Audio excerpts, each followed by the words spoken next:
ఒకప్పుడు సోషల్ మీడియాలో ఆ పార్టీ రూటే సెపరేట్. ప్రత్యర్థులు ట్వీట్ చేసే లోపే వందలాది కౌంటర్స్తో డిజిటల్ స్పేస్ ని షేక్ చేసిన హిస్టరీ ఆ పార్టీది.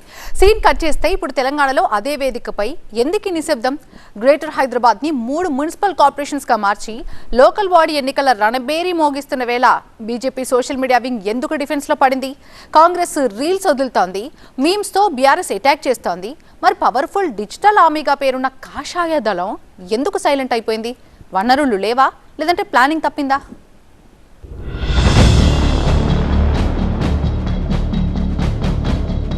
జాతీయ స్థాయిలో బీజేపీ డిజిటల్ నెట్వర్క్ అంటే ఒక బ్రాండ్. లెఫ్ట్ పార్టీలను కార్నర్ చేయాలన్నా, కర్ణాటకలో కాంగ్రెస్ ను డిఫెన్స్ లో పడేయాలన్నా సెకండ్లలో కాంటెంట్ రెడీ అయిపోతుంది. కానీ హైదరాబాద్ కొచ్చేసరికి ఆ వేగం అమాంతం పడిపోతోందట. క్యాడర్ లో ఊపున్నా సోషల్ మీడియాలో ఆ అటాకింగ్ మోడ్ కనిపించడం లేదని టాక్.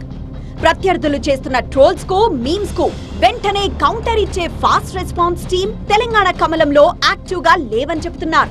ఒకప్పుడు ట్రెండింగ్ లో టాప్ లో ఉండే హ్యాష్ ట్యాగ్లు ఇప్పుడు ఎందుకు వెనకబడుతున్నాయి అన్న మాట వినిపిస్తోంది.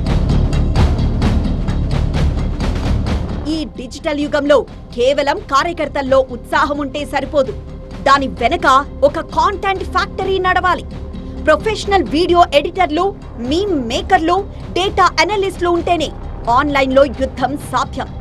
తెలంగాణ బీజేపీలో మారిన నాయకత్వ సమీకరణలు, అంతర్గత సమన్వయ లోపం ఈ డిజిటల్ వింగ్ ను కాస్త కన్ఫ్యూజన్ లో పడేశాయని చెబుతున్నారు.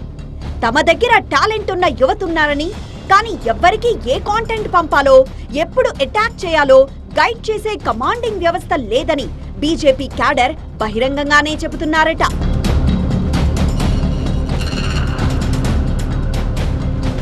హైదరాబాద్, మల్కజ్గిరి, సైబరాబాద్ ఈ 3 కార్పొరేషన్ల పరిధిలో ఉండే మెజారిటీ ప్రజలు విద్యావంతులు, ఐటీ ఉద్యోగులే అని చెబుతారు.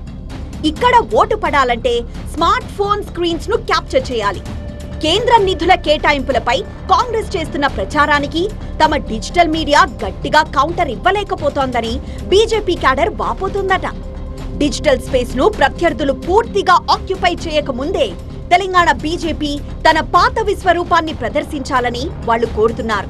కానీ నేతల మధ్య విభేదాలతో పార్టీలోనే ఒకరిపై మరొకరు సెటార్లు వేస్తూ, విమర్శలు చేస్తూ పోస్టులు పెడుతున్నారని బీజేపీలో టాక్. ఇది హైకమాండ్ దృష్టికి వెళ్లడంతో సొంత సోషల్ మీడియా టీమ్స్ ను ఎవరికి వాళ్లు అదుపులో పెట్టుకోవాలని, పార్టీకి నష్టం చేస్తే సహించే ప్రసక్తే లేదు అంటూ స్ట్రాంగ్ వార్నింగ్ ఇచ్చిందట. ప్రత్యర్థి పార్టీలను టార్గెట్ చేయాల్సిన సోషల్ వింగ్ అంతర్గత ఇబ్బందులతో ఆశించిన స్థాయిలో పర్ఫామ్ చేయడం లేదని సమాచారం. లీడర్ల సొంత టీంలో పార్టీ సోషల్ మీడియా వింగ్ కలిసికట్టుగా సాగితేనే డిజిటల్ వార్లో కాషాయ దళం పై చేయి సాధించే ఛాన్స్ ఉందంటున్నారట కార్యకర్తలు.